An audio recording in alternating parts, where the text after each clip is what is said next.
Mga Lodi, don't skip ads po tayo. Maraming salamat sa patuloy ninyong pagsuporta. Paki-like and share naman dyan mga Lodi. At sa mga gustong mag-donate sa ating GCash or regular na load, mag-comment lang po tayo. Para patuloy tayong makapag-upload ng mga bagong kabanata. Marami pong salamat. Subaybayan natin ang kwento ng isang kabataang nangarap para sa kanyang mga mahal sa buhay. Mula sa pinakamahina tungo sa pinakamalakas. Alamin natin ang kwento ng kanyang buhay. Kabanata 2511 hanggang Kabanata 2520. Kabanata 2511. Ang munting pusa ay kasinlaki lang ng palad ng tao. Napaka-cute nito, at kulay rosas ang mga paa. Ang kombinasyon ng pink na balahibo sa mga paa at puting katawan ay napakaganda. Pinulot ng babae ang kuting mula sa sahig at inilagay ito sa kanyang palad. Kita sa video ang kamay ng babae, mahaba ang mga daliri, makinis ang balat, walang kapintasan. Maganda ang kanyang mga kamay. Wala rin siyang mahabang kuko o alahas tulad ng singsing. Ipinatong niya ang munting pasang puti sa isang transparent na lalagyan. Pagkatapos ay nagsuot siya ng disposable gloves, karaniwan sa mga eksperimento, at kumuha ng hirenggilya. Tinurukan niya ng hindi kilalang likido ang pusa. Pagkatapos ng iniksyon, agad na nakatulog ang munting pusa. Nanatiling nakatutok ang kamera rito. Para bang iniwan lang ng babae ang kamera sa isang sulok at pinaandar ito. Dahil walang gaanong nangyayari, pinabilis ni Hansen ang video. Sa pagpapabilis, napansin niyang nakakagulat ang pagbabago, lumaki ng doble ang puting pusa sa loob lamang ng magdamag. Doon nagtapos ang unang video. Binuksan ni Hansen ang ikalawang video. Pareho pa rin ang eksena. Nasa loob pa rin ang lalagyan ng puting pusa. Ilang sandali pa, nagising ang kuting, at muling lumitaw ang babae na nakasuot ng guwantes.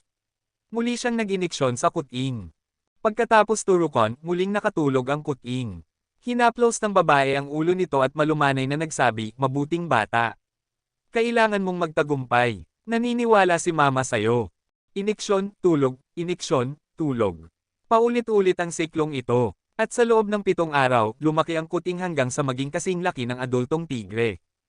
Habang lumalaki ito, lalong nagiging pamilyar ang anyo nito. Siya ba yung puting tigre sa labas?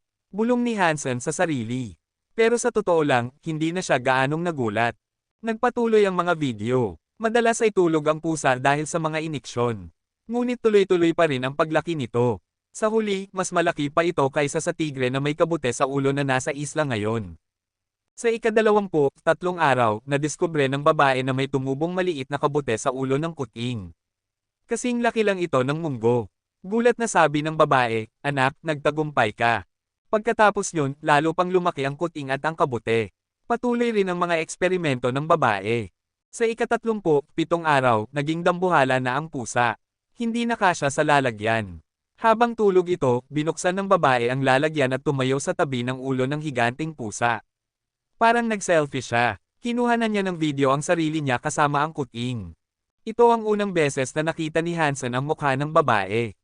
Noon ay boses, kamay, at braso lang ang nakita niya. Pagkakita sa mukha, hindi napigilan ni Hansen ang mapabulalas, siya ba yon? Ang babae sa video ay nakasuot ng puting lab coat, may ponytail, at may itim na salamin. Siya ang babaeng natrap sa Two World Mountain. Pero sa video, mas malambot ang kanyang personalidad, bagaman kung ikukumpara sa karaniwang tao, medyo malamig pa rin siya. Sa kanya ba galing ang barkong iyon? Nakarating na ba siya rito dati? Paano siya nakatakas? Sabik na tanong ni Hansen sa sarili. Kung nakarating at nakalabas ang babae, posibleng makalabas din siya. Pero hindi alam ni Hansen kung paano siya tumakas. At nagtaka rin siya kung bakit hindi nito isinama ang kuting na kanyang inalagaan. Marami pa sanang gustong malaman si Hansen, pero doon na nagtapos ang video. Wala nang sumunod. Ang huling eksena ay ang selfie nilang dalawa ng puting kuting. Ay nako, sana man lang dinagdagan mo pa ng video. Inis na isip ni Hansen. Pero kahit papaano, nalaman niyang may paraan para makaalis sa lugar na iyon. Isa itong magandang balita. Pinanood niya hanggang sa dulo ang video, pero wala na siyang ibang nakuha. Nakatutok lang ang kamera sa pusa, at iisang anggulo lang halos ang ginamit. Bukod sa selfie sa dulo, puro eksperimentong dokumentado lang ito. Gitling gitling gitling. Captain. May masamang nangyayari, Captain. May umaakyat sa isla. Sigaw ng isang pirata habang kumakatok sa pintuan ni Hansen. Agad niyang pinatay ang video at lumabas ng silid. Tumungo siya sa command deck. Doon nakita niya ang mga nilalang na umaahon mula sa itim na dagat. Para silang mga itim na ahas, kasing lapad ng drum ang katawan at parang ahas ang ulo. May mga kwadradong bibig at maraming matutulis na pangil. Nakakatakot silang tingnan. May mga nilalang sa Black Sea. Gulat na tanong ni Hansen. Matindi ang asidong laman ng dagat na iyon, pati white whale ay hirap na hirap. Hindi niya maisip kung paanong nabubuhay ang mga ito roon. Pag-ahon ng mga ahas, agad nilang sinimulang kainin ang mga kabute sa lupa. Bagaman marami ang mga kabute, mas marami ang ahas. Ilang ektarya ng kabute ang naubos nila sa isang iglap. Meow! Sabay ng matinis na hiyaw. Mula sa langit, bumagsak ang puting tigre at hinampas ng kanyang mga kuko ang mga ahas. Napunit ang katawan ng marami sa kanila. Umuagos ang itim na likido mula sa sugatang mga ahas, pero kahit naputulan ng katawan, pilit pa rin nilang inaabot ang puting tigre. Tinadyakan ng tigre ang mga ulo ng mga ahas at ginawang parang jelly. Wala itong malawakang atake, pero napakalakas at bilis nito. Tila deified na talaga ang kanyang lakas. Biglang nagmultiply ang puting tigre. Parang dumami ito at lumusab sa mga ahas. Alam ni Hansen na hindi ito ilusyon. Sa sobrang bilis ng tigre, nakakalat lang ang mga after image nito. Sa bawat galaw ng tigre, may putol na ulo ng ahas. Pagkalipas ng ilang minuto, nagkalat sa lupa ang bangkay ng daan-daang ahas. Ang mga natirang buhay ay agad na umatras pabalik sa dagat. Agad na nabulok ang mga patay na ahas. Naging itim na likido at bumalik sa dagat, habang ang iba naman ay natuyo sa lupa. Pagkatapos lumisan ng mga ahas, umatungal ang tigre sa dagat saka bumalik sa kagubatang pan ng kabute. Kabanata 2512. Ang lumang barkong pandigma ang tanging teknolohikal na bagay na nakita ni Hansen sa isla. Lahat ng iba pang tanawin ay likas na pormasayon lamang. Hindi basta-basta makalabas ng white whale sina Hansen at ang iba. Paminsan-minsan, may mga kawin ng itim na ahas na umaahon mula sa Black Sea para lumunin ang mga kabute. Pero sa tuwing nangyayari iyon, laging umaatake ang puting tigre upang itaboy sila. Maraming beses sinubukan ni Hansen na alisin ang kabute sa ulo nila, ngunit palaging bigo. Kahit patiisin nila ang sakit at maputol ito, ang mga ugat ay nakabaon na sa kanilang utak. Kalaunan, muling tatubo ang kabute, mas makulay pa sa dati, na lalo lang nagpapalungkot sa kanila. Ginamit ni Hansen ang original Water King body, at nang naging likido ang kanyang katawan, nahulog sa sahig ang kabute sa ulo niya. Agad namatay ang kabute, at akala niya'y ligtas na siya. Ngunit hindi nagtagal, tumubo muli ang bagong kabute sa kanyang ulo. Bagamat magkapareho ang itsura, pakiramdam ni Hansen ay may kakaibang pagkakaiba ang bago sa luma. Habang walang kabute ang kanyang ulo, agad siyang pumasok sa core area. Sa loob nito, hindi siya tinutubuan ng kabute. Pero sa sandaling lumabas siya sa core area, muling tumutubo ang kabute sa ulo niya. Sa kabutihang palad, bukod sa kakaibang itsura, wala namang pinsalang idinudulot ang kabute. Nakaupo lang ito sa ulo nila, tahimik. Samantala, pinalipad muli ni Hansen ang white whale upang maghanap ng daan palabas. Ngunit kahit ilang ulit pa siyang lumibot, palagi pa rin siyang bumabalik sa parehong lugar ng mga kabute. Napakakomplikado ng mga space fold at fault. Patuloy itong nagbabago at umiikot. Hanggat hindi nila napapatay ang black hole spider at nawawala ang space power nito, imposible silang makalabas sa tiyan ng halimaw. Nasasanay na ang mga pirata sa pagkain ng mga kabute sa lupa. Masarap naman ang lasa nito, pero nakakasawa rin sa kalaunan. Mabuti na lang at iba-iba ang texture depende sa itsura ng kabute, kaya hindi masyadong nakakasawa. Mas mainam na ito kaysa sa walang lasang nutrient solution. Hindi kumakain si Hansen at si Bauer ng mga kabute. Palaging dala ni Bauer ang malaking ginseng, at unti-unti niya itong kinakagat. Pero kahit matagal na sa kanya, dulo pa lang ang nauubos niya. Si Hansen naman ay bihirang kumain. Mas madalas siyang kumonsumo ng King Class jeans. Habang iyon ang nangyayari, abalang-abala ang mga elite ng Extreme King sa paghahanap kay Hansen sa Systems of Chaos. Paulit-ulit silang umiikot sa mapanganib na mga sistema, pero hindi pa rin nila matagpuan si Hansen. Lubos na silang nade-depressed. Nasa kanya pa rin ang Shield of the Medusa's Gaze at si Baywatch Ang. Lahat ng paraan ay sinubukan ng Extreme King, pero wala pa rin silang bakas ni Hansen. Para bang tuluyan na itong nawala, patay man o buhay, walang makapagsabi. Gitling-gitling-gitling. Isinuot ni Hansen ang kanyang Dunction armor at pumasok muli sa core area. Dahil wala pa rin siyang mahanap na daan palabas, naisip niyang pumatay ng King Class Synergenics para mapuno ang kanyang King Jeans. Pagpasok niya sa core area, bago pa man siya makahanap ng masisila, sinalubong siya ni Dia Robber at Dragon 1. Nagulat si Hansen. Dollar, pwede ba tayong mag-usap? Ani Dia Robber. Sige lang, sagot ni Hansen nang walang pakialam. Balak naming pumatay ng isang deified core Xenogeneic. Interesado ka ba? Tanong ni Dragon 1. Interesado ako, pero anong benepisyo ang makukuha ko? Hindi niyo naman siguro ibibigay sa akin ang bangkay ng deified Xenogeneic, tama? Sabi ni Hansen. Nagkatinginan sina Dragon 1 at Dia Robber. Sabi ni Dia Robber, ang katawan ng deified Xenogeneic ang pangunahing sangkap sa paggawa ng deified treasures. Kailangan namin iyon. Niyaya ka namin dahil gusto naming pumatay ng deified gamit ang iyong tulong. Pero pwede naming pag-usapan ang kabayaran, maliban sa karne ng deified, maaaring sa iyo na ang iba. Nag-isip si Hansen, hinaplos ang kanyang labi. Pwede akong tumulong kahit walang laman ng katawan. Pero ang kapalit ay 1,000 King Class Core Xenogeneic genes. Kung siya lang mag-isa, mahirap makahanap ng ganoong karaming King Xenogeneics. Hindi naman madali ang paglitaw ng mga ito. Ang totoo, hindi lang 1,000 ang kailangan niya. Para makumplito ang 9 tiers ng 4 na iba't ibang Geno Arts, kailangan niya ng hindi bababa sa 3,000 King Genes. At kung magre-reset pa ang 9th tier, baka kailanganin pa niya ng mas marami. Imbis na gumugol ng maraming taon, ito na ang tsansa niya para umusad ng mabilis, makakamit niya ang half-deified state sa mas maikling panahon. Gitling. 1,000. Hindi ba sobra na yan? Usual ni na Dragon 1 at Dia Robber, halatang nabibigatan. Kailangang pumatay ng 1,000 King Class Xenogeneics. Hindi pa nila tiyak kung kakayanin nila iyon, ni hindi nga sigurado kung may ganoong karami sa lugar. Kung gusto niyong tulungan ko kayo laban sa deified, bigyan niyo ako ng kapalit na pantay ang halaga, malamig na sabi ni Hansen. Alam naming malakas ka, pero 1,000 ay sobra. Hindi namin kayang maglabas niyan bigla, ani Dragon 1. Pag-isipan niyo, ibinigay ko na ang presyo ko. Kung sa tingin niyo'y masyado, maghanap kayo ng iba, matigas na tugon ni Hansen. Gitling. Nag-aalangan pa ang dalawa nang biglang may lalaking dumating na nakasakay sa gintong leon. Kung handa kayong gumastos ng 1,000 para sa kanya, bakit hindi na lang kami ang kunin ninyo? Kami ang Royal Knights. Para sa parehong presyo, garantisado ang tagumpay. At kung mabaygo kami, ay re-refund namin kayo. Alam niyo ang reputasyon ng Royal Knights. Lumingon si Hansen. Ang nagsalita ay si Wan Jia, prinsipe ng Extreme King.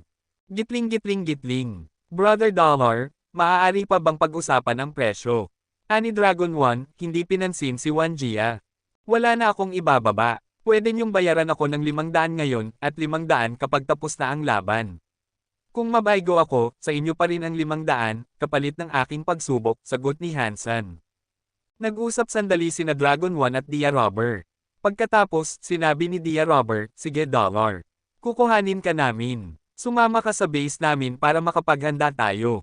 Gitling. Napanganga sina Hansen at Wan Jia. Hindi sila makapaniwala na sa parehong presyo, kahit may garantiyang tagumpay si Wan Jia, mas pinili pa rin siya ni na Dragon 1 at Dia Robber. Kabanata 2513. Saglit na nag-isip si Bai Wan Jia. Mukhang naunawaan niya kung bakit hindi kinuhang bayaran ni na Dragon 1 at Dia Robber ang Royal Knights. Tiningnan ni Bai Wan Jia si Hansen, ngumiti, at nagsabi, iminumungkahi kung pag-isipan mong mabuti ang trabahong yan. Baka mamatay ka na lang nang hindi mo man lang nalalaman kung bakit. Pati si Hansen ay nagtataka kung bakit siya ang pinili ni na Dragon 1 at Dia Robber imbes na ang prinsipe ng Extreme King o ang Royal Knights. Hindi niya maisip kung ano ang iniisip ng dalawa. Napansin ni Dia Robber ang pag-aalinlangan ni Hansen kaya't nagsabi siya, kaibigang Dollar, huwag mong intindihin ng mali. Wala kaming masamang balak sayo. Hindi namin kinuha ang prinsipe dahil alam naming hindi niya tatanggapin kahit bayaran pa namin siya. Tiningnan ni Hansen si Bai Wan Jia. Tumawa lang ito at nagsabi, kung ang target nyo ay ang Gold Armor General, tama kayo. Hindi ko tatanggapin ang trabahong iyon. Hindi lang yan basta negosyo, kung sino man ang susubok kay Gold Armor General, para na ring nagpapakamatay. Marami mang King Class Elite ang Extreme King, hindi namin basta-basta isinusubo ang sarili naming tao. Tama, balak talaga naming patayin si Gold Armor General, sabi ni Dragon 1, sabay tingin kay Hansen. Isa siyang nakakatakot na nilalang. Isa sa pinakamalakas na deified core Xenogeneic sa core area. Kahit gaano pa kami kahanda, mababa pa rin ang tsansa naming magtagumpay. Handa ka pa rin bang tanggapin ang misyon? Kung mataas ang tsansa nyo, edi hindi nyo na ako kailangang upahan. Bahagyang ngumiti si Hansen. Pagkarinig nito, napatawa sina Dragon 1 at Dia Robber, tanda ng pagsang-ayon ni Hansen sa kanilang alok. Hindi nagbago ang ekspresyon ni Baiwan Jia. Mga kaibigan, mukhang hindi nyo talaga alam kung ano ang Gold Armor General. Kahit mas mahina ang mga deified Xenogeneic sa core area kaysa sa labas, may substance chains pa rin sila. Kahit mga pile sila kung ikukumpara, hindi sila kalaban ng King o half-deified. Ang Gold Armor General ay isang ganoong uri, noong nakaraan, may 20 half-deified na nagtangkang patayin siya. Halos kalahati sa kanila ang napatay. Gusto nyo ba talagang isugol ang lahat sa misyon na to? Pagkatapos ay tiningnan niya sina Dragon 1 at Dia Robber. Kung gusto nyo talaga siyang patayin, pwedeng kami ng Extreme King ang tumanggap ng trabaho. Pero iba ang magiging presyo. Kung interesado pa rin kayo, pwede tayong mag-usap sa ibang lugar. Gitling. Sigurado ang prinsipe na kaya niyang patayin si Gold Armor General. Tanong ni na Dragon 1 at Dia Robber, baka sa mukha ang pag-aalinlangan. Kumpiyansa si Baiwan Jia. Kung kami ng Royal Knights ay hindi kayang patumbahin si Gold Armor General, walang ibang kayang pumatay sa kanya sa buong core area. Pag-isipan nyo. Nagkatinginan sina Dragon 1 at Dia Robber. Alam nilang kahit handa sila, kulang pa rin ang kumpiyansa nila para mapatomba ang halimaw. Kung sapat na ang lakas nila, hindi na nila kailangan si Hansen. Pero sa ipinakitang kumpiyansa ni Baiwan Jia, malamang may sariling plano ito. Kung hindi nila siya kukunin, baka iba ang bayaran nito para patayin ang Gold Armor General. At kung kukunin nila si Baiwan Jia, siguradong mas mataas ang hihingin nitong bayad kaysa sa 1,000 King Class Core Genes, baka pati ang gene mismo ng Gold Armor General ay hingiin nito. Sa huli, muling hinarap nila si Hansen. Kaibigang Dollar, ngayong alam mo na ang lahat, handa ka pa rin bang tanggapin ang alok namin? Kung ibibigay nyo ang napagkasunduang kabayaran, oo, sagot ni Hansen ng diretso. Hindi naman niya kailangang garantyahan ang tagumpay. Basta't ginawa niya ang kanyang makakaya, makukuha pa rin niya ang 500 King Class Core Genes. Sa lakas ni Hansen, kahit gaano pa kalakas si Gold Armor General, hindi basta-basta malalagay sa panganib ang buhay niya. Bukod pa rito, alam niyang mas mahina pa rin ang mga deified sa core area kumpara sa mga nasa labas. Gitling. Sa ganong kaso, samahan mo na kami sa aming base para mapag-usapan pa ng mas detalyado, sabi ni na Dragon 1 at Dia Robber. Sa kanila iniwan si Baiwan Jia at umalis kasama si Hansen. Habang nakatingin sa papalayong tatlo, napakunot noo si Baiwan Jia. May binabalak yata ang Dragon 1 at Dia Robber. Hindi naman siguro nila inaasahang mapapatay ni Dollar ang Gold Armor General, ano? Gitling. Pagdating sa kampo na pinagsasaluhan ng mga Dragon at Destroyed, napansin ni Hansen na totoong magkaalyado ang dalawang lahi. Lumagda sa kontrata sina Dia Robber at Dragon 1 at ipinaliwanag nila kay Hansen ang buong detalye. Dati, ang sistema ni Gold Armor General ay tinitirhan ng ilang deified Armor Generals, Steel, Bronze, at Silver Armor Generals, na pawang mga deified. Ngunit lahat sila ay napatay ng mga paglusob mula sa iba't ibang lahi. Ang Steel at Silver Armor Generals ay pinatay mismo ng mga Dragon. Malaki ang naging kapalit. Sa pagkakapatay sa Steel Armor General, maraming King Class Dragons ang namatay. Kailangan din nilang umupa ng maraming half-deified mula sa iba't ibang lahi. Matagumpay man, napakamahal ng kanilang kabayaran. Ngunit para sa mga Dragon, sulit ang lahat. Nang makuha nila ang Xenogeneic genes ng Silver at Steel Armor Generals, napansin nilang pwedeng pagsamahin ang mga genes na iyon. Nagbubunga ito ng nakakagulat na resulta. Dahil dito, ginugol ng mga Dragon ang maraming oras at lakas para mahanap at makuha ang gene ng Bronze Armor General. Nang mapasakamay na nila ito, ang kulang na lang ay si Gold Armor General. Maraming tangkang patayin ang Gold Armor General, hindi lang ng Dragon kundi pati ng ibang lahi. Ngunit lahat ay nabigo, mas malakas ang bawat susunod na General. At ang Gold Armor General, pinakamalapit sa lakas ng isang tunay na deified Xenogeneic mula sa labas ng core area. Matindi ang depensa nito kaya napakahirap patayin. Sumuko na ang ibang lahi, pero hindi ang Dragon. Para sa kanila, walang saysay ang 3 gene kung wala ang ika-4. Kulang at mas mababa ang halaga ng koleksyon. Kaya't persigido silang patayin si Gold Armor General. Matagal silang naghanda, may plano na sila, pero alam nilang maliit pa rin ang tsansa. Nang matagpuan ni Dragon 1 si Hansen, bigla niyang naisip na posibleng gumana ang plano. Kaya gusto niyang ituloy ito. Pumayag si Dia Robber na tumulong dahil may sarili rin siyang mga xenogeneic na hindi niya kayang patayin. Kailangan niya ang tulong ng dragon, at ito ang magandang pagkakataon para masubok ang tunay na kakayahan ni Hansen. Kung mapapatay ni Hansen ang Gold Armor General, balak din ni Dia Robber na umupa sa kanya para patayin ang mga target niya sa hinaharap. Kabanata 2514. Hindi inasahan ni Bai Wanjia na seseryosohin talaga ni na Dragon 1 at Dia Robber ang pagpatay kay Gold Armor General. Ngunit batay sa mga bagong impormasyon, mukhang tunay ng balak nilang harapin ang Gold Armor General. Aking prinsipe, mukhang hindi nagbibiro sina Dragon 1 at Dia Robber. Sa tingin ko'y balak talaga nilang harapin si Gold Armor General. Dapat ba tayong maghanda? Dapat ba nating agawin ang pagpatay bago pa sila makarating? Tanong ni Nightmare Knight kay Bai Wanjia. Kailangan nating maghanda, pero huwag magmadali. Hayaan na muna natin silang mauna kung gusto nila. Akala ba nila, ang dollar na yan na bigla na lang lumitaw, ay kayang patumbahin ang Gold Armor General? Kayang-kaya. Napaka-inosente. Tumawa si Bai Wanjia at nagpatuloy, kahit ako pa ang gustong pumatay kay Gold Armor General, kakailanganin kong hingin ang tulong ni Yu Shangsan, at tiyak na magastos iyon. Kailangan ko ring tipunin ang lahat ng half-deified sa ilalim ko para lang magkaroon ng pag-asang talunin siya. Masyado pang mahina sina Dragon 1 at Dia Robber. Pagkaraan ng ilang sandali, muling tumawa si Bai Wanjia. Hayaan na lang natin sila.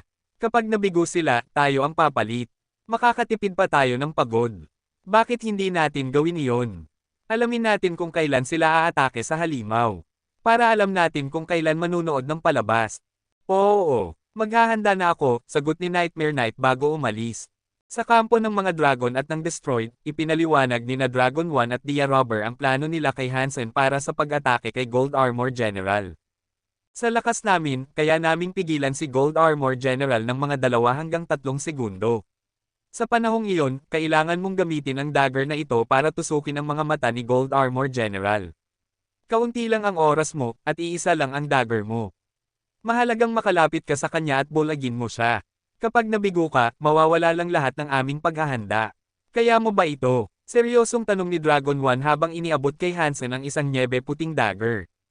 Bakit kailangang bulagin ko siya? Tanong ni Hansen habang tinatanggap ang dagger at inesisa ito gamit ang kanyang mga daliri.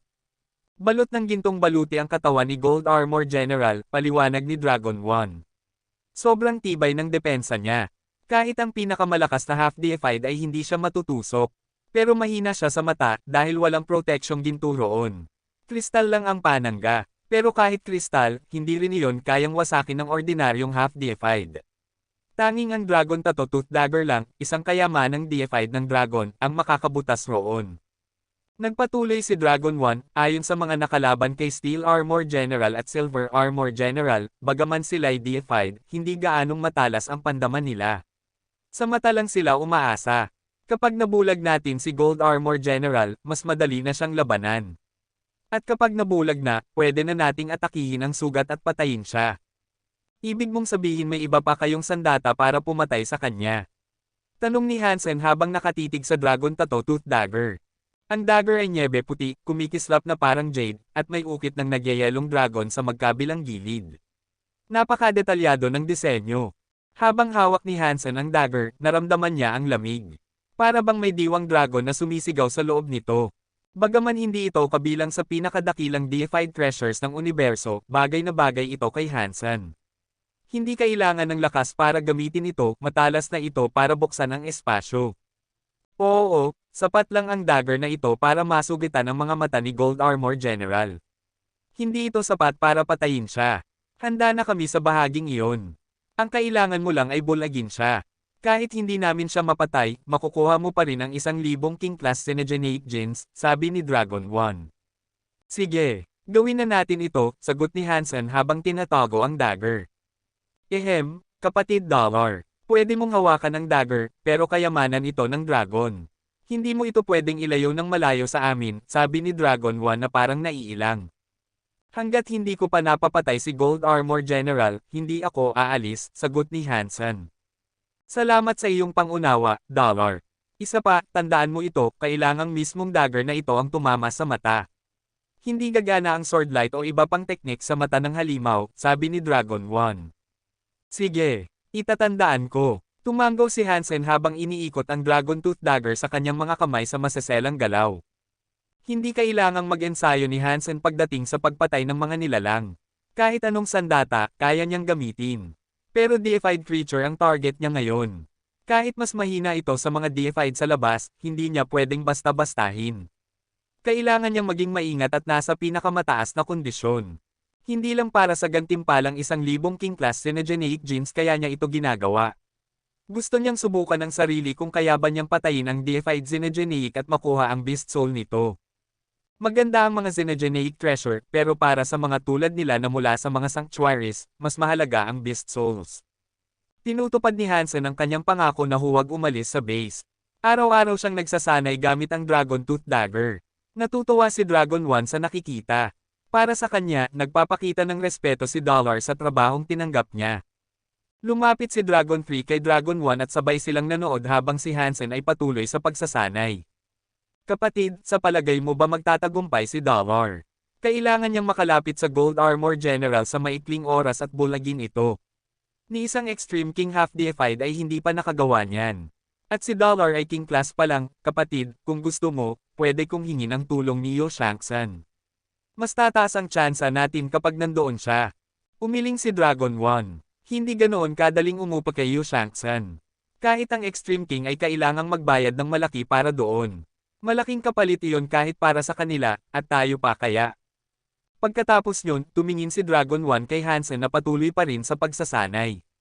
Nagbago ang ekspresyon niya, naging malalim. Maaaring si Dollar na ang susunod na Yu Shang-san. Baka nga mas malakas pa. Nagulat si Dragon 3. Tiningnan niyang muli si Hansen.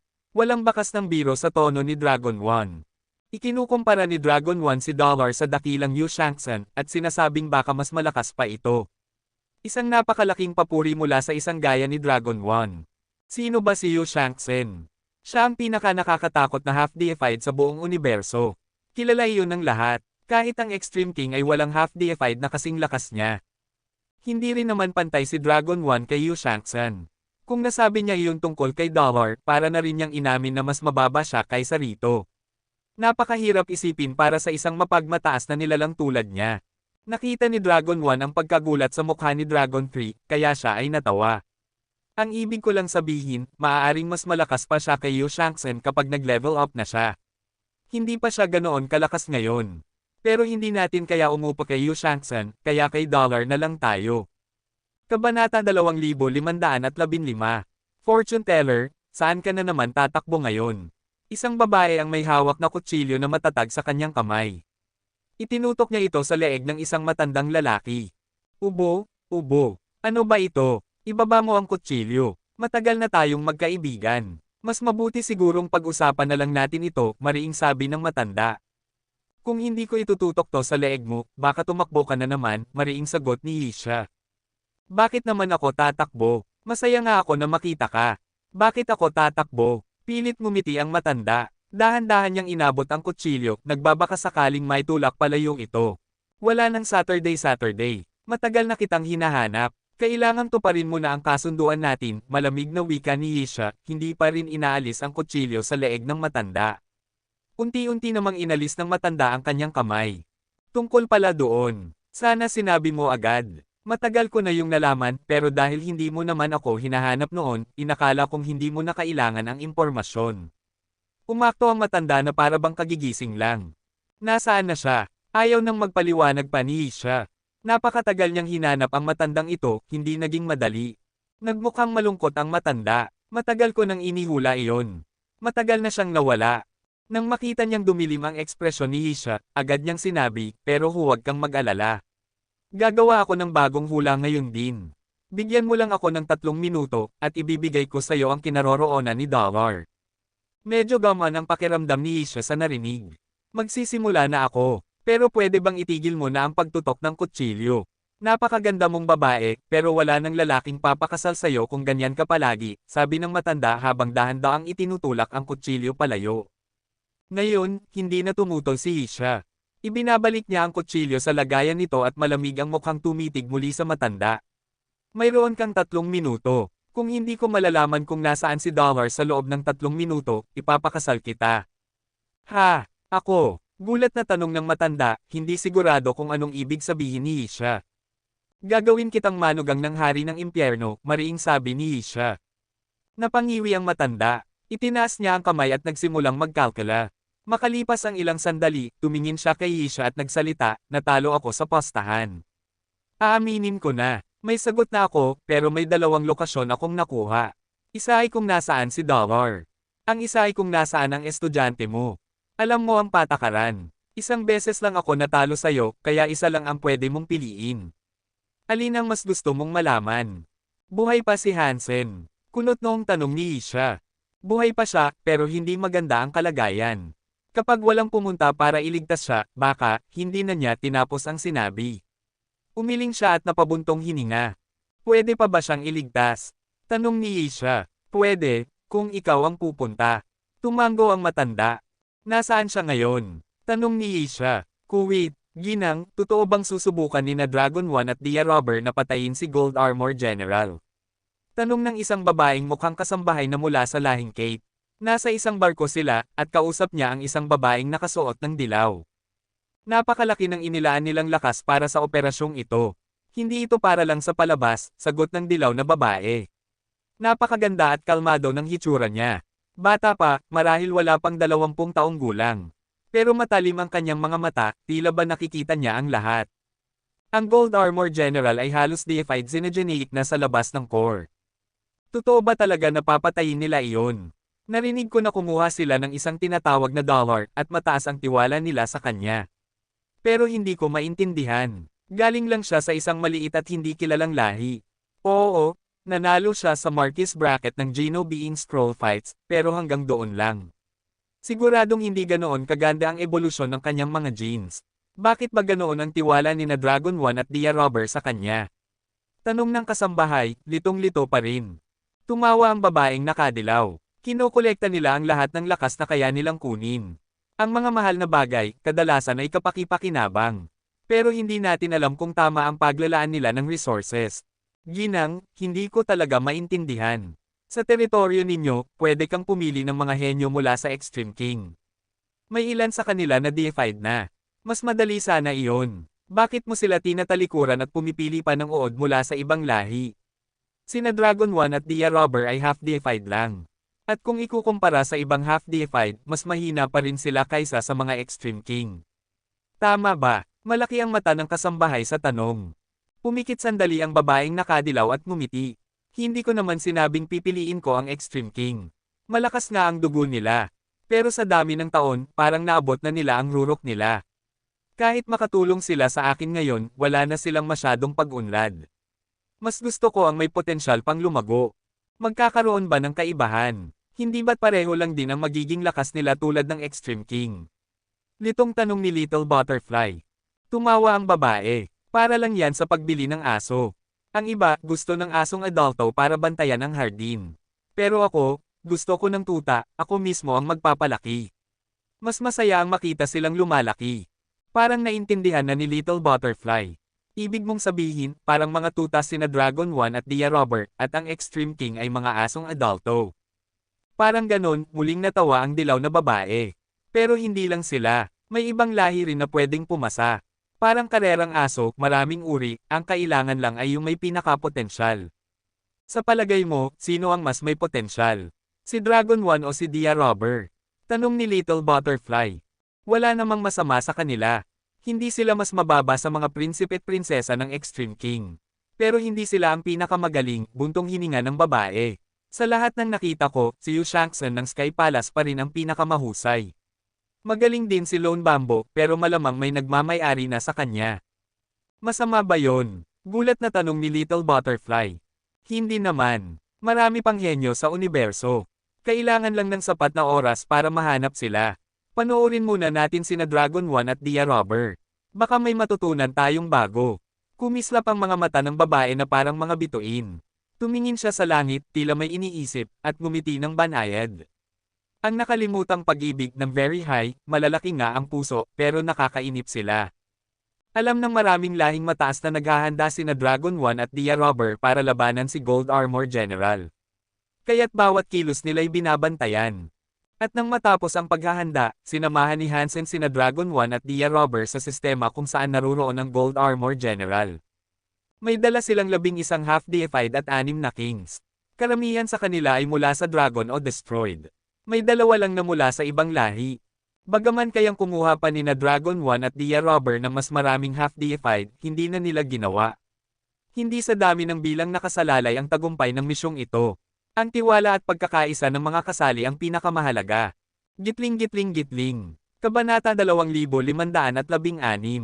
Alam ni na Dragon 1 at Dia Robber na maraming tao ang nakamasid sa kanila pero wala silang pakialam.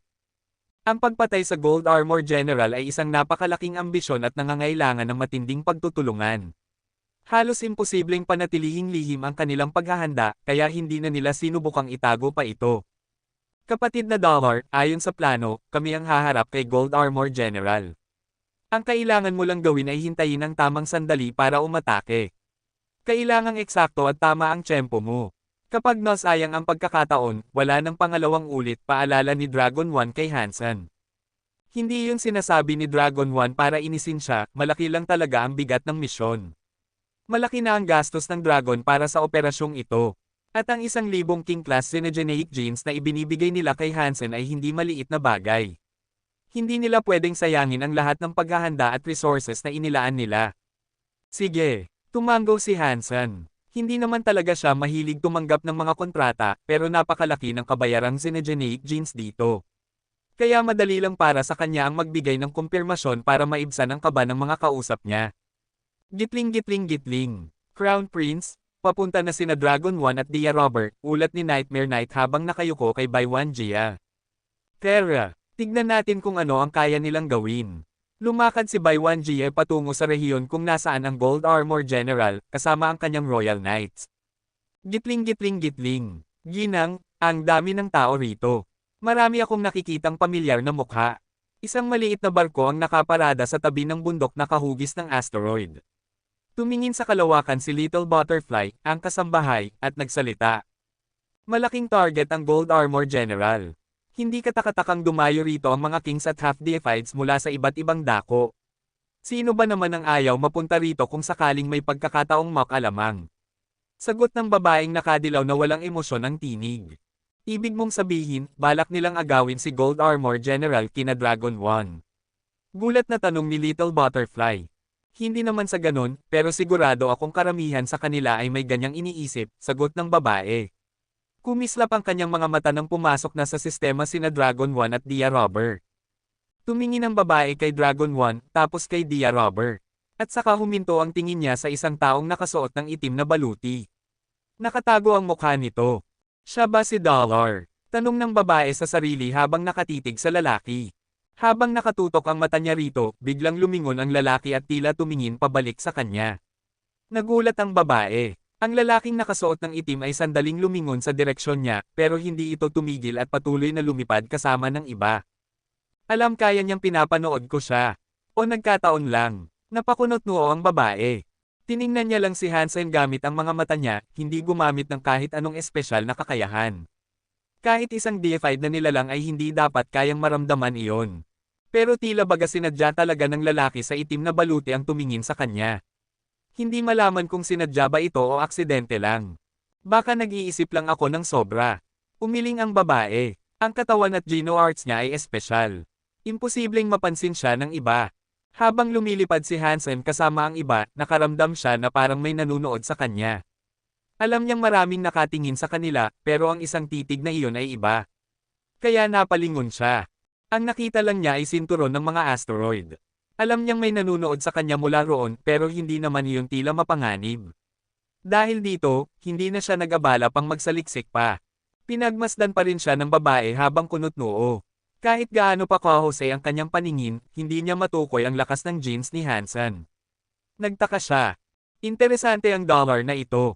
Nasasabik akong malaman kung hanggang saan ang kapangyarihan niya, mahinang sabi ng babae. Pagkapasok ni na Dragon 1 sa sistema, dumiretso sila sa isang meteoroid. Palaging nananatili si Gold Armor General malapit sa mga asteroid. Isa siyang space xenogeneic, kaya hindi siya interesado sa paninirahan sa mga planeta. Inatasan si Hansen na maghintay malapit sa panlabas na bahagi ng asteroid belt. Sina Dragon 1 at Dia Robber naman ay pumasok sa mas masikip na lugar ng mga asteroid. Napakarami ng mga bato na hindi na mabibilang ni Hansen. Pero hindi nagtagal, may kumislap na gintong swordlight sa mga bato, pinaghiwa-hiwalay ang mga ito. At pagkatapos, nakita ni Hansen sina Dragon 1 at ang iba pa na umatras mula sa asteroid belt. Kasunod nila ang isang gininto ang katawan na may taas na 3 metro. Hindi man ito ganoon kalaki, pero napaka-intimidating ng presensya nito. Mukha itong robot na gawa sa purong ginto. Mabigat at makapangyarihan ang dating, at maraming cogwheel at tubo sa katawan nito. Parang isang gintong mandirigmang robot. May pulang kapa ito sa likod na para bang gawa sa dugo. May hawak itong gintong greatsword na mas mataas pa sa katawan nito. Iba rin ang itsura ng greatsword nito. Sa halip na isang solidong metal, ang loob ng espada ay puno ng mga cogwheel. Ang gilid nito ay parang lagari. Kapag umikot ang mga cogwheel sa loob, umiikot din ang matatalim na ngipin ng espada, parang higanting gintong chainsaw. Sa gitna ng espada ay may dilaw na kristal. Parang may kidlat sa loob, isang kidlat ng pagsilang. Napakakakaiba ng pakiramdam habang tinitingnan si Gold Armor General. Para siyang buhay pero walang kaluluwa, parang robot. Hindi mo malaman kung tunay siyang nilalang o purong makina. Ito ang unang pagkakataon na nakakita si Hansen ng Xenogenic na ganito ka-special. Marami na siyang nakilalang metallic Xenogenics, pero ngayon lang siya nakakita ng tila kalahating makina at kalahating buhay na nilalang. Nang makita niya ang pulang kapan nito at ang greatsword na parang lagari, alam niyang kakaiba talaga ang kalaban. Kumikinang ang gintong mata ni Gold Armor General. Dahil sa helmet, hindi makita ni Hansen kung may bibig ito. Pero wala siyang narinig na tunog mula rito habang ibinababa nito ang espada kay Dragon 1. Kita ni Hansen na parang ang sword ng nilalang. Ang swordlight nito ay umiikot na parang baliw. Para bang kayang hiwain ang mismong espasyo. Saan man ito dumaan, nababasag ang kalawakan at nabubuo ang mga bitek sa nether. Pagbagsak ng espada, kumalat ang mga bitek sa espasyo na para bang mga galaksiya sa langit. Ang swordlight ay papunta kina Dragon 1. Sa bilis ng atake, imposible nang iwasan pa nila iyon.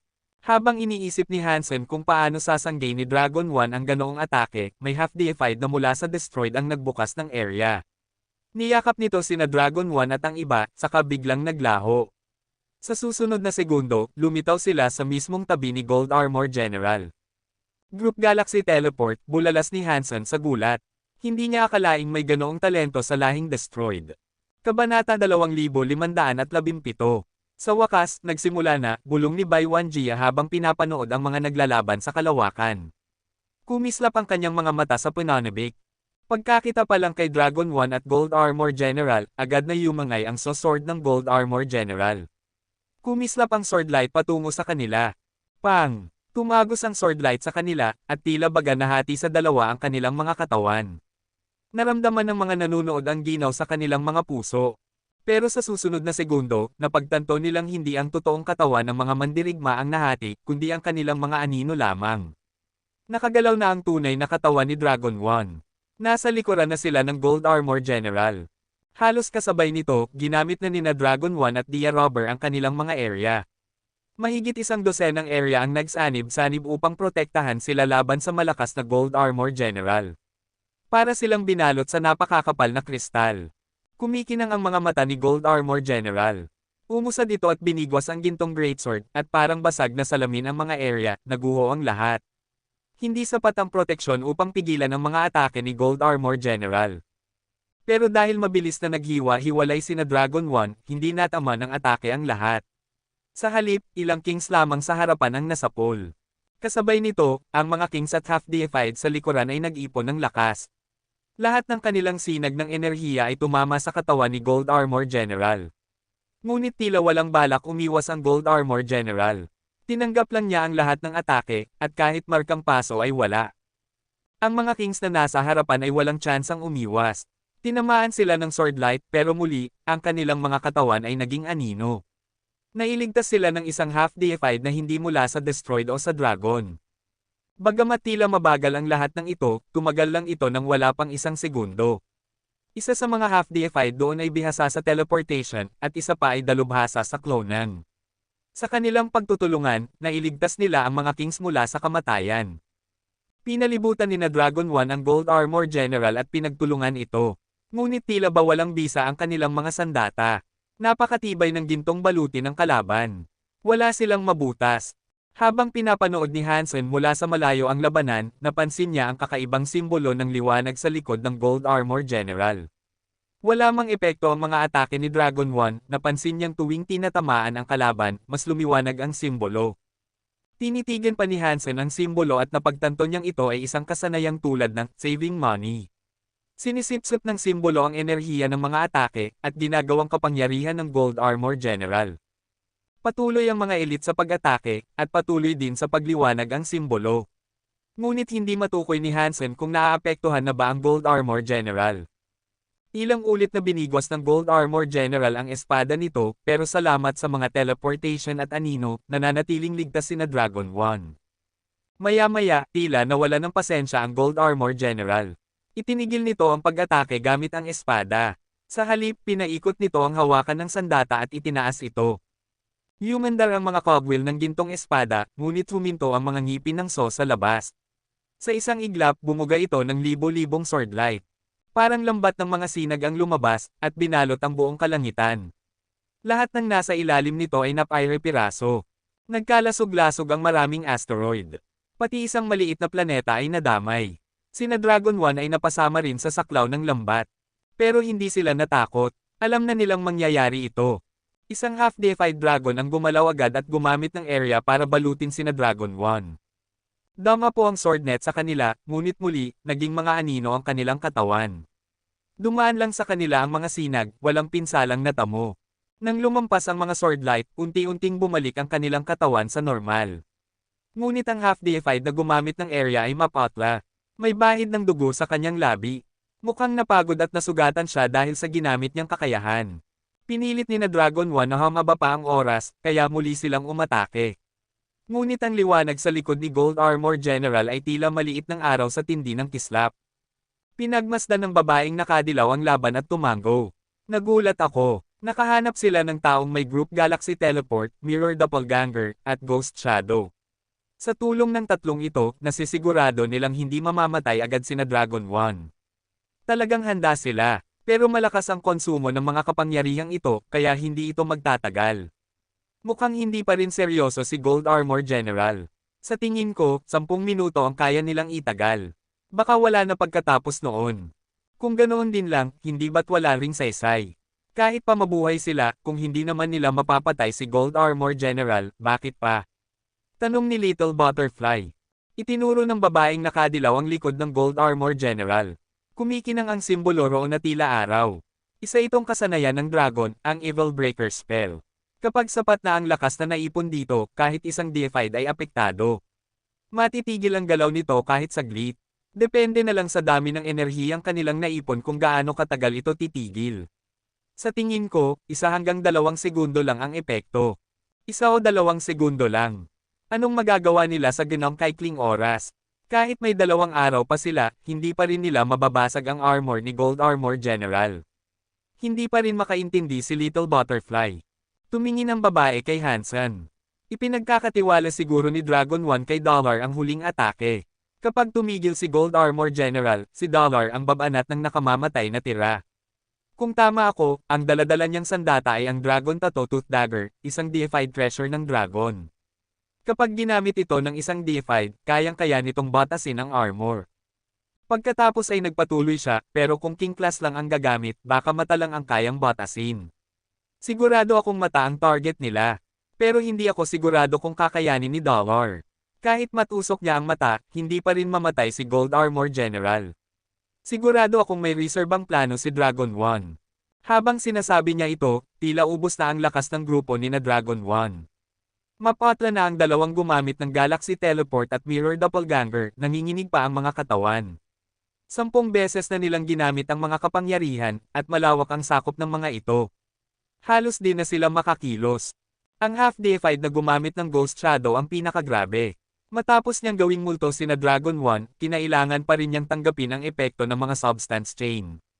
3 beses siyang gumamit ng Ghost Shadow, at ngayon, duguan na ang lahat ng 7 butas ng kanyang mukha. Kabanata 2518. Mula sa malayo, pinagmamasdan ni Bai Wanjia ang nangyayari. Nasa likod niya ang 100 Royal Knights, nakahanay sa porma sayon. Ang pinakamahina sa kanila ay nasa antas na king class. Kaunti lang ang mga lahi sa universo na kayang bumuo ng hukbong tulad nito. At ito'y maliit na bahagi pa lang ng kabuoang puwersa ng kanilang mga kabalyero. Talagang pinaghirapan ni na Dragon 1 at Dia Robber ito, pero ibinuhos nila lahat ng pag-asa kay Dollar. Ipinagkatiwala nila sa kanya ang pinakaimportanteng atake. Napakapadaskol-daskol yun. Kung si Shangsan ang gagawa ng tira, sigurado ang tagumpay. Sayang at si Dollar ang nakuha nila. Ni hindi pa nga siya half-deified. Hindi ito magtatapos ng maganda, seryosong wika ni Baiwan Jia. Kumikilos ang mata ng babaeng nakadilaw. Mahinahon siyang nagsalita, ito na ang sandali kung kailan maaabot na ni na Dragon 1 ang hangganan. Habang sinasabi ito ng babae, sumigaw rin si Dragon 1, Dollar. Maghanda ka na. Narinig ni Hansen ang sigaw at agad niyang hinugot ang Dragon Tattoo Tooth Dagger. Sumugod siya papasok sa labanan at pinakawalan ang Dongshan area. Dumaloy sa kanyang kamalayan ang awareness ng Dongshan. Blurg. Ginamit muli ng gumagamit ng Ghost Shadow ang kanyang area upang iligtas sina Dragon 1 sa ulan ng Sword Light pero labis na ang kanyang pagdurugo. Damyugo na ang bawat butas ng kanyang katawan, at matapos ang huling paggamit ng kapangyarihan, nawalan siya ng malay. Pinagningning siya ng half-deified na gumagamit ng Mirror Doppelganger, inilapit ang kanyang tunay na katawan at iniwan ang anino bilang kapalit. Dumudugo ang bibig ng lalaki at maputlang mapatla na ang kanyang mukha. Umatras. Sigaw ni Dragon 1, habang umaagos din ang dugo ng dragon sa kanyang bibig. Ang dugong iyon ay naging Dragon Shadow at sumugod sa likod ng Gold Armor General. Nang tumama ito, natunaw ito at sumanib sa spell. Naging kulay pula ang spell. Nang maisaaktibo ang Dragon Blood Evil Breaker spell, labis ang galit na sumiklab kay Gold Armor General. Itinaas nito ang dilaw na espada at gumuhit ng bilog sa ibabaw ng kanyang ulo. Ang bilog ng sword light ay sumabog na parang shockwave. Agad na na-teleport sina Dragon 1 palayo sa ulan ng sword light gamit ang Galaxy Teleporter. Kasabay nito, tumigil ang katawan ni Gold Armor General sa paggalaw. Nananatili ito sa posisyong nakataas ang gintong espada. Ito na, sigaw ni Dragon 1, halatang halos mabaliw na sa tuwa. Na-activate ang Dragon Blood Evil Breaker nang walang casualty. Lahat ay ayon sa plano. Nasa kamay na ngayon ni Dollar ang tagumpay. Kapag nabulag niya ang Gold Armor General, tiyak na mapapatay nila ito. Pero walang makakatiyak kung kaya ba talagang gampanan ni Dollar ang tungkulin niya. Lalo na't napakakonti ng oras ni Hansen. Kailangan niyang makalusot sa ulan ng sword light at makalapit sa Gold Armor General para atakihin ang parehong mata nito. Isang napakahirap na gawain. Gayunman, kung hindi sila naniniwala sa kakayahan niya, hindi nila siya kinuha. Kumidlat ang katawan ni Hansen habang papalapit siya sa Gold Armor General. Pagdating niya sa ulan ng sword light, bahagyang lumihis ang espasyo sa paligid niya, gumamit siya ng teleportation. Inihanda na niya ito bago pa man makarating doon. Kaya't nang sumabak siya sa ulan ng espada, naka-teleport mode na siya. Tumalon siya sa likod ng sword light at patuloy na lumipad patungo sa kalaban. Tuwang-tuwa si Dragon 1 sa nasaksihan. Buo ang tiwala niya sa Dragon Blood Evil Breaker spell. Sa loob ng 2 segundo, hindi gagalaw ang kalaban. Maayos ang kilos ni Hansen. Sa wala pang 1 segundo, nakaharap na siya mismo sa Gold Armor General. May natitira pa siyang 1 segundo para atakihin ang mata nito. Kung normal lang na sinegeneic ang kalaban, kaya niyang tagpasin ito ng maraming beses. Pero dahil Gold Armor General ito, kailangan niya talagang ibigay ang lahat upang mabutas ang mga mata nito. Kapag nabigo siya, tiyak na masisira ang buong plano. Nakatutok ang tingin ni na Baiwan Jia at ng babaeng nakadilaw kay Hansen. Alam nilang ang isang ataking ito ang magpapasya ng tagumpay o kabiguan. Ngunit biglang kumunat ang noo ng babaeng nakadilaw. Kita sa kanyang mata ang pagkadismaya. Nang nasa harapan na si Hansen ng Gold Armor General, biglang yumangay ang katawan ng nilalang, parang steam machine na naglalabas ng usok. Mula sa mga tubo nito, sumambulat ang gintong apoy. Bigla itong gumalaw. Tinitigan ni Gold Armor General si Hansen gamit ang ginintoang mata. Gumalaw pababa ang gintong espada, parang ibinabaon sa hangin. Humandar ang mga cogwheel at umalangaw-ngaw ang espada. Lumipad ang sword light na parang chainsaw. Nayanig ang buong asteroid belt. Umungol ang espasyo. Parang guguho ang universo sa lakas ng atake. Tapos na. Mali ang kalkulasyon. Masyado naming minaliit si Gold Armor General. 1 segundo lang ang naibigay ng Dragon Blood Evil Breaker, nanginginig na sambit ni Dragon 1. Para siyang nilamag sa kaibuturan ng kaluluwa. Nagulat din sina Dia Robber. Mula sa mga tubo ng Gold Armor General, bumuga ang gintong apoy at binasag nito ang Dragon Blood Evil Breaker. Kumakaway-kaway na rin ang dugot gintong kapa sa likod nito. Tapos na ang lahat, nawala ng pag-asa ang lahat. Alam na nila sa simula pa lang, kapag gumalaw si Gold Armor General habang nasa tabi siya ni Dollar, siguradong mamamatay si Dollar. Hindi na niya matutuloy ang plano. Napakalapit niya sa Gold Armor General, at halos kasing laki lang siya ng braso nito. Kahit gamitin pa ang Galaxy Teleport, hindi na siya may iligtas sa oras. Iyan ang napapala ng mga taong hindi marunong kumilatis ng tunay nilang kakayahan. Bamantong hininga si Baiwan Jia. May respeto siya kay Dollar. Kung siya ang nakakuha rito, baka inalagaan pa niya. Pero si Dollar ang kumuha ng misyon sa halip na siya. Kaya't kung mamatay si Dollar, hindi siya manghihinayang. Si Nightmare, na nasa tabi ni Baiwan Jia, ay nag-isip kung panahon na ba para sumalakay. Palpak na ang plano ni na Dragon One. Pakiramdam ng babaeng nakadilaw ay isa siyang nawalang panaginip. Interesado siya kay Dollar, gusto niyang makita ang tunay nitong kakayahan. Pero dahil sa miscalculations ni na Dragon One, pumalpak ang plano. Mas malakas pala si Gold Armor General kaysa inaasahan. At ngayon, nasa bingit ng kamatayan si Dollar sa harap ng halimaw. Wala na siyang matatakbuhan. Kabanata 2519. Napapikit si Hansen. Sa halip na umatras, buong konsentrasyon niyang pinagmasdan ang Gold Armor General sa harapan niya habang umiikot ng mabilis ang Purple Eye Butterfly niya. Alam na niya bago pa man siya lumapit na may kakaiba sa Gold Armor General. Kahit na tila ito'y na-freeze ng Dragon Blood Evil Breaker spell, ipinakita ng kanyang Dungeon area na patuloy na umiikot kahit paunti-unti ang sarili nitong cogwheel. Hindi talaga ito nahinto. Ngunit kahit ganoon, ayaw umatras ni Hansen. Sumugod pa rin siya sa Gold Armor General. Lahat ay nakatingin habang bumababa ang nakakatakot na gintong espada, ang buzzing sword light nito'y parang lagaring pumuputol sa lahat. Agad itong tumama sa ulo ni Dollar.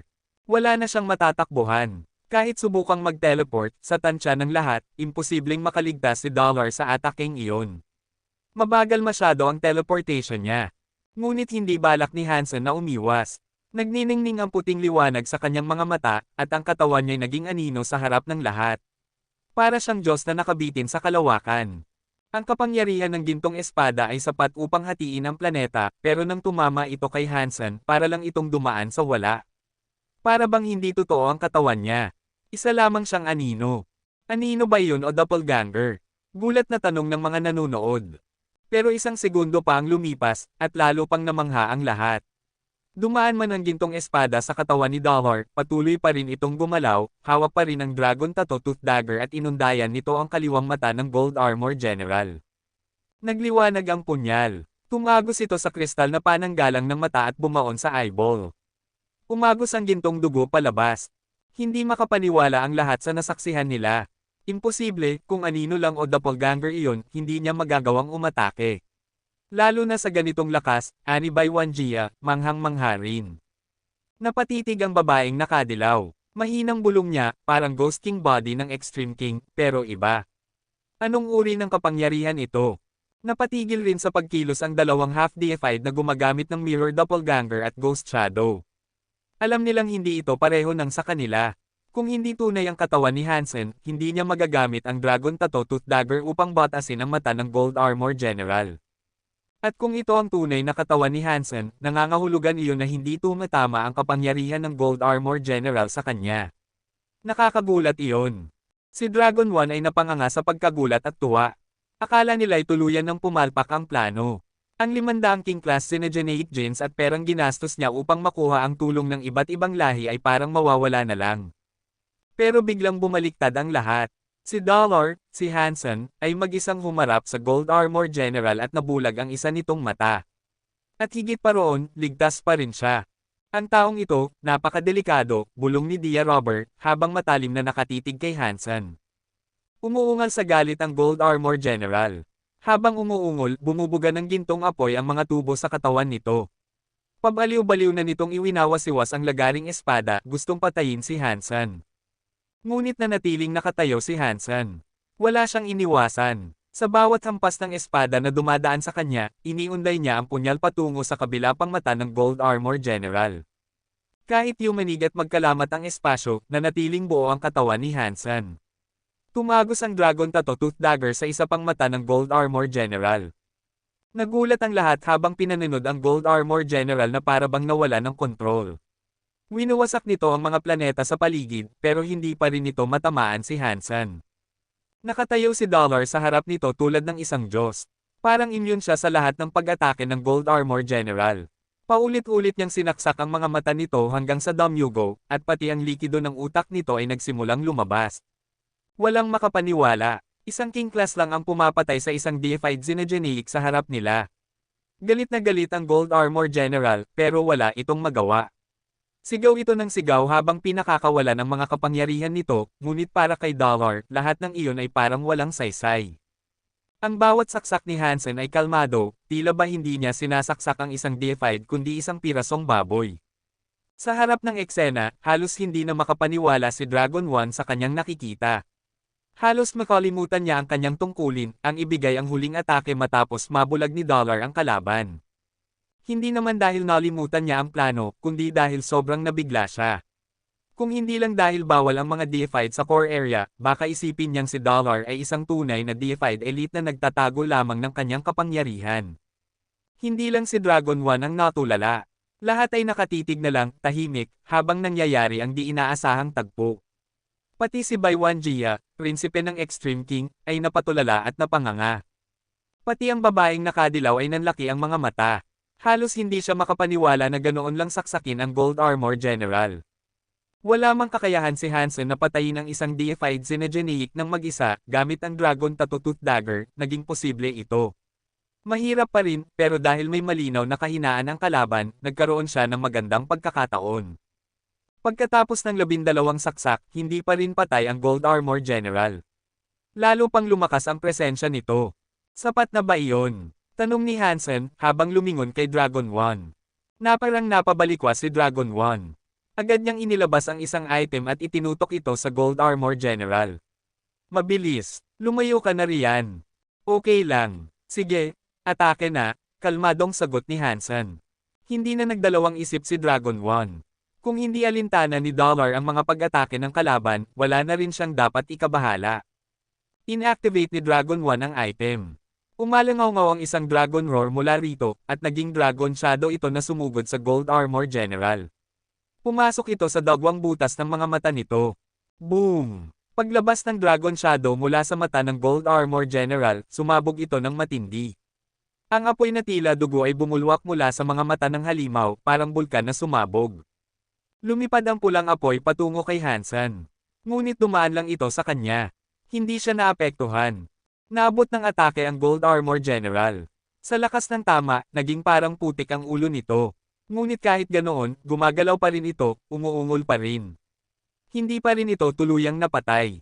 Sumunod na umatake si Hansen. Huling saksak, tinapos niya ang natitirang buhay ng kalaban. Ang apoy ng buhay ng Gold Armor General, tuluyang napawi. Kabanata 2520. Deified Xenogeneic Content, Gold Robot General. Xenogeneic Gene Found. Nakuha ang Gold Robot General Beast Soul. Tuwang-tuwa si Hansen. Nakuha ko ang Beast Soul niya. Parang sinuswerte ako nitong mga araw na to, lagi kong nakukuha ang Beast Soul nila. Nang bumagsak ang Gold Robot General, nalaglag din ang gininto ang espadang hawak nito. Lahat ng kasama ni na Dragon 1 ay sobrang tuwa.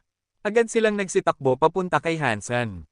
Mula sa malayo, pinagmamasdan ni Baiwan Jia si Hansen habang nagpapalit-palit ang ekspresyon sa mukha niya. Lahat ng Royal Knights niya ay nanatiling tahimik at parang na-freeze, wala ni isa ang makapagsalita. Hindi kapani-paniwala ang kinalabasan ng laban. Ang Gold Armor General ay itinuring na imposibleng patayin, pero mag-isa lang itong pinatumba ni Dollar. Sa mga sandaling iyon, si Hansen ay tila isang Diyos o demonyo sa paningin nila. Hindi na nila ito malilimutan. Anong nangyari? Si Dollar lang ang tumapos sa Gold Armor General. Tama ba ang nakikita ko? Ang lupit sobra. Si Dollar, grabe ang lakas. Nagsolo ng isang deified habang king class lang siya. May extreme king bang kaya yun? Kung meron mang makakagawa, hindi kasing dali ng ginawa ni Dollar. Parang deified talaga siya na nagpapanggap lang na king. Kuwait, lahat ng nanunood na king class ay nanlaki ang mga mata at hindi makapaniwala. Tahimik na nakatingin ang babaeng nakadilaw kay Hansen. Hindi mabasa ang ekspresyon niya habang bulong niyang sinabi sa sarili, sino ba talaga si Dollar? Anong klaseng kapangyarihan meron siya? Interesante, sobrang interesante. Mas malakas pa ba siya kay Yu Shangxin? Brother Dollar? Kung wala ka, wala talaga kaming laban, wala nang masabi si Dragon One, sobrang saya't pagkabigla ang nararamdaman niya. Kung hindi dahil kay Dollar, tuluyan na sanang nalugi ang buong lahi nila. Pero naisalba sila nito, mag-isa lang. Sa puntong iyon, ang iniisip lang ni Dragon One ay nasulit ang 1,000 Xenogeneic genes na ibinayad niya. Kailan mo maibibigay ang ikalawang 500 Xenogeneic genes? Tanong ni Hansen habang nakatingin kay Dragon One. Tapos na siya sa trabaho kaya hiningi na niya ang bayad niya. Bukas, hindi, bigyan mo kami ng kalahating oras. Dadalhin agad namin ito. Hindi maaaring dalhin ni Dragon One ang bayad sa pagpatay ng deified Xenogeneic, kaya agad siyang nag-utos sa mga tauhan niyang dragon para kunin ang kabayaran. Brother Dollar, interesado ka ba sa isa pang deal? Lumapit si Dia Robber at mahinang tanong kay Hansen. Umiling si Hansen. May mga kailangang ayusin. Wala akong oras ngayon. Napakunot noo si Dia Robber. Ang dahilan kung bakit hinayaan niyang si Dragon One muna ang lumapit kay Dollar ay dahil hindi siya sigurado sa lakas nito. Gusto niyang makita kung gaano kalakas si Dollar bago siya mag-alok. Pero ngayon, halimaw pala talaga si Dollar. Siya na halos mag-isa ang pumatay sa Gold Armor General. Gusto niya na ngayong umupo, pero baka hindi na niya ito makuha. Pinagsisisihan niya ang kanyang pag-aalinlangan. Kung magkaroon ka ng oras, Brother Dollar, pwede tayong mag-usap tungkol sa bayad, pakiusap ni Dia Robert, umaasang may pag-asa pa. Sige, ako na lang ang kukontak sa iyo kapag pwede na ako, sagot ni Hansen. Ibinigay ni Hansen pabalik ang Dragon Tattoo Tooth Dagger kay Dragon One. Hindi nagtagal ay dumating na rin ang ikalawang batch ng 500 Xenogeneic genes. Dinala ni Hansen ang mga genes pabalik sa Core Area Hall at inilagay ang lahat sa Destiny's Tower. Sa 1,000 Xenogeneic genes, mapupuno ko na ang isang king area ng buo, bulong ni Hansen habang pinagmamasdan ang bundok ng mga Xenogeneic genes sa Destiny's Tower. Nakaramdam siya ng gun sa dibdib. Ang sarap ng may laman ng bangko. Sa sobrang dami ng Xenogeneic genes sa isang lugar, halos matulo na ang laway ni Hansen. Pero bigla niyang narinig ang mahinang ungol ni Warner mula sa ibabang palapag. Nang puntahan niya ito, nakita niyang kumikibot ang mga talukap ng mata nito. Mukhang Magi gising na siya. Nagulat si Hansen. Bumalik siya sa White Whale at dinala palabas si Warner mula sa Destiny's Tower. Noong napatay ni Hansen ang Gold Robot General, ginamit niya ang kanyang Super God Spirit. Napansin niya na hindi na agad kinokontra ni Warner ang kanyang kapangyarihan. Hindi na agad nawawala ang Super God Spirit niya. Nagtaka si Hansen. Sa simula, gusto lang talaga niyang gamitin ang Super God Spirit Body para mabulag ang Gold Robot General. Hindi niya inasahang tatagal ito at magagawa pa niyang tumuloy sa laban. Ngayon, tila may koneksyon ang paggising ni Warner sa nangyaring iyon. Nakaupo sa kama si Warner habang unti-unting bumubukas ang kanyang mga mata. Pagkakita niya kay Hansen, bigla siyang tumalon at yamakap sa leeg nito. Yumapos siya at parang pusa na humilig sa dibdib ni Hansen. Nakapikit at masayang sabi niya, Kuya. Hindi alam ni Hansen ang gagawin, kaya bahagya niya itong itinulak. Hanggang ngayon ay hindi niya pa rin alam kung bakit tinatawag siyang Kuya ni Warner. Sa palagay niya, hindi naman niya ito nakalimutan kung totoo nga. Ahem. Warner, naaalala mo ba ang kuya mo? Tanong ni Hansen, kahit siya ay naiilang sa tanong. Siyempre naman, paano ko makakalimutan ang kuya ko? Ngumiti si Warner habang nakapikit, ayokong mahiwalay sa iyo. Gusto ko laging kasama si kuya. Mabuting bata. Gusto rin ni kuya na lagi tayong magkasama. Hinaplos ni Hansen ang likod ni Warner na parang bata. Naalala mo ba ang pangalan ko? Siyempre. Paano ko makakalimutan ang pangalan ng kuya ko? Niyakap ulit ni Warner si Hansen at kiniskis ang pisngi niya sa dibdib nito. E di ano ang pangalan ko? Mabilis na tanong ni Hansen. Tumangala si Warner at nakakunot noo, nakalimutan mo na ba ang pangalan mo, kuya? Siyempre hindi. Time test lang kita. Pakiramdam ni Hansen ay para siyang guro sa kindergarten. Namula ang mukha ni Warner. Para siyang kristal na malapit ng lumuha. Hindi naniniwala si kuya sa akin. Naniniwala ako, Warner. Nagbibiro lang ako. Napabuntong hininga si Hansen at pinakalma ito. Ngumiti si Warner. Ipinikit niya ang mga mata at isinandal ang pisngi sa dibdib ni Hansen. Gusto kong bumalik sa dati. Yung naglalakad lang tayo at nagkukwentuhan sa buong universo. Pero pagod na si Warner, gusto ko munang matulog ng matagal. Gusto talagang malaman ni Hansen kung sino ang kuya ni Warner, pero hindi niya alam kung paano tatanungin ito. Nababahala siya sa isiping ito. Pakiramdam niya, mas mahirap pa ang pakikitungo kay Warner kaysa sa pakikipaglaban sa deified Xenogeneic. At least, kung kalaban mo ang halimaw, may pagkakataong lumaban ka. Pero kay Warner, para kang sumusuntok sa bulak. Kuya, pwede bang, huwag na tayong bumalik sa sacred. Tayong dalawa lang, magkasama, habang buhay, bulong ni Warner, at unti-unting naging mahina ang boses niya. Natigilan si Hansen. Galing nga ba siya sa sacred? Kung oo, sino ang tunay niyang kuya? Isa rin ba siya sa sacred?